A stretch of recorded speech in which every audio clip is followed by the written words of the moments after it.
Hi everyone, and welcome back to the Menopausal Sailor channel. In today's video I'll be telling you all about our adventure weekend away on Torval 2 weeks ago. So up until that point we'd only actually been around in the bay for a few hours or been out in the Bristol Channel, I think for a maximum of about 2 hours. So we were eager to go further. And then a friend told us that they were joining a flotilla from our local yacht club, and we kind of asked if we could tag along, and they were really keen to have us with them. So we left on Friday about 2:30. Safely got through the 3 o'clock lockout. Unfortunately, we didn't have the best start. So as we came out of the lock, Matt went up to get the fenders in and put all the ropes away, and as I was steering, I steered us onto some shallow water and we got stuck in the mud. But luckily we were only there for about five minutes because it was a rising tide. We then took a left and headed along the Welsh coast. The water was lovely and calm.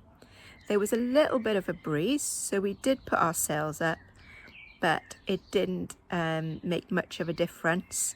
So we ended up motor sailing for most of our way on that first day, all the way up to Portishead.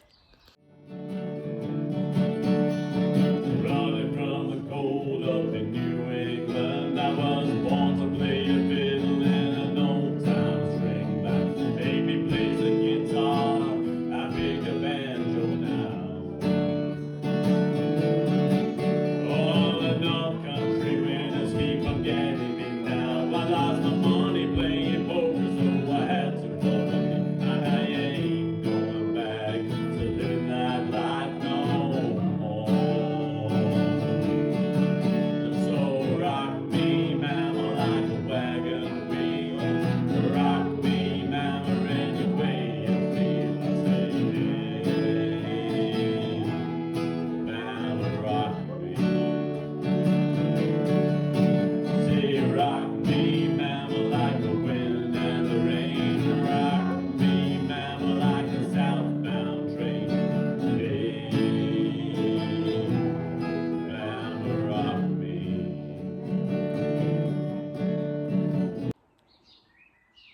When we got to Portishead Marina, we moored up, went to pay our fees. I must say it was very reasonable there. It was £4.50 per metre. And then we headed off to the pub with the other sailors, just to catch up on how the day had gone for everyone and just to talk about sailing in general. On Saturday morning, we were up and ready to sail at 6 o'clock. Once we'd headed out of the marina, then we made our way towards the River Avon. We didn't bother putting our sails up because we knew we were going to motor down the River Avon. So we just went along a lovely gentle speed, 3 boats in a row, until eventually we came to the Clifton Suspension Bridge. Once we were there, we headed towards the lock. We had to wait in the basin for a little while, but in total, by the time we got into the harbour, it took us about 3 hours. I'll never get to Mass, and it's a long, long way from there to here. Oh, it's a long, long way from there to here. Oh, it's a long, long way, and it gets farther day by day. It's a long, long way from there to here. When Friday comes around, Terry's only into fighting. Me ma would like a letter home, but I'm too tired for writing.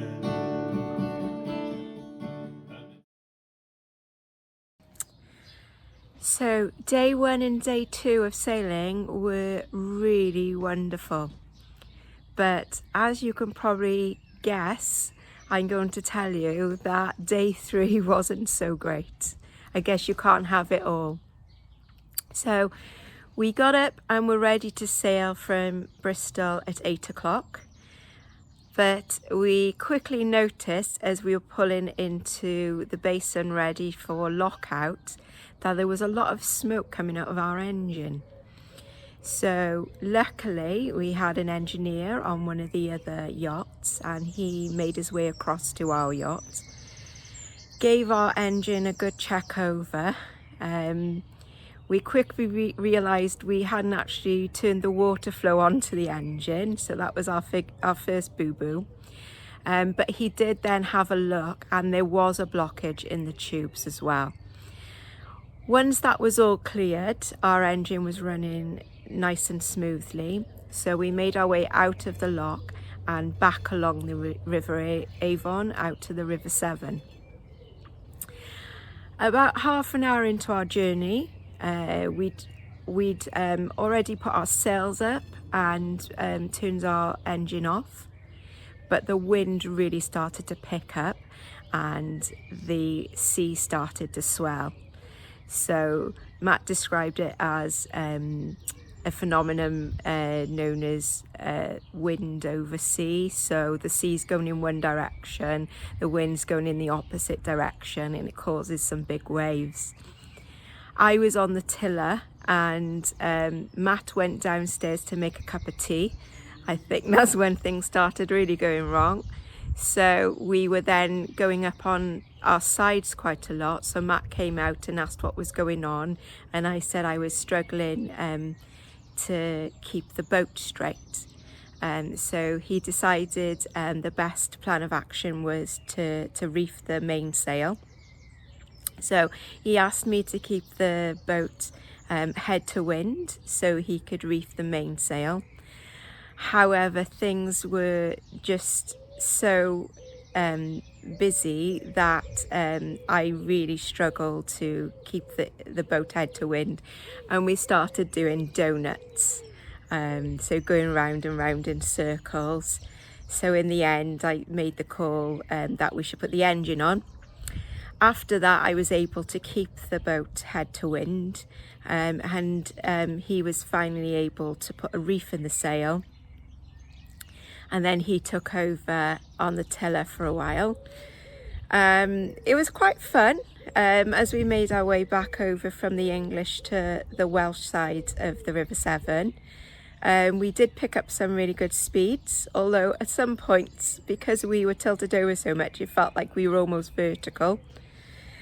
After a while we realised we weren't going to make the 12 o'clock lock-in because the tide was going down, so Matt recommended that we stay out, get a bit more practice, and head back in on the once the tide had turned. So once we made our way finally to Cardiff, we said our farewells to the other yachts and we headed off between Flatholm and Steephome. That was a really interesting experience as well. So as we went through Flatholm and Steephome, the waves really picked up and we were actually surfing the waves. So I did kind of find it really good fun in a twisted sort of way. We went past Flatholm and headed towards the coast again. I think we were aiming for Fontagerry. We decided to tack to take us back towards Penarth, and I had been feeling a little bit sick at this point, so Matt gave the instructions and I was ready on the winches to pull the jib over to the other side, and as he moved around I suddenly started heaving, and he said I looked white as a sheet. I let go of the jib sheets and they all got twisted up.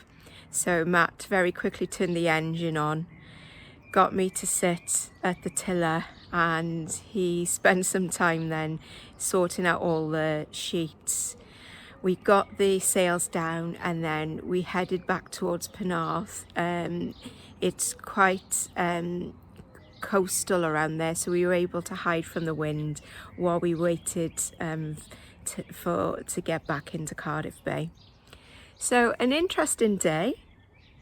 They say difficult days lead to great learning experiences, and it was definitely a learning experience. Overall, we had a fantastic time away, and we can't wait for the next one. So highlights, I would say Portishead Marina, absolutely stunning, and sailing when the water's nice and calm.